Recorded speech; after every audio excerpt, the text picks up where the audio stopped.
ఓం శ్రీ మాత్రే నమః. ఓం శ్రీ మహారాజ్ఞై నమః. ఓం శ్రీమత్సింహాసనేశ్వర్యై నమః. ఓం చిదగ్నికుండసంభూతాయై నమః. ఓం దేవకార్యసముద్యతాయై నమః. ఓం ఉద్యద్భానుసహస్రాభాయై నమః. ఓం చతుర్బాహుసమన్వితాయై నమః.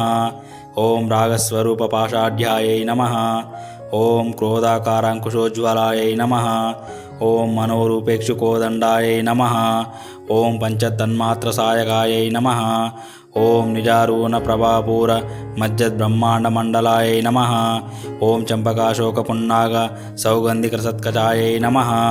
ఓం కురువిందమనిశ్రేణి కనత్కోటీరమండితాయై నమః.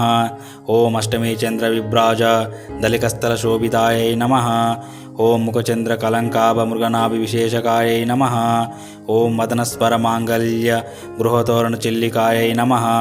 ఓం భక్తలక్ష్మీ పరీవాహ చలన్మీనాభలోచనాయై నమః. ఓం నవచంపకపుష్పాభ నాసాదండవిరాజితాయై నమః. ఓం తారాకాంతి తిరస్కారి నాసాభరణ బాసురాయై నమః. ఓం కదంబమంజరీక్లుప్త కర్ణపూరమనోహరాయై నమః. ఓం తాటంకయుగలీభూత తపనోడపమండలాయై నమః.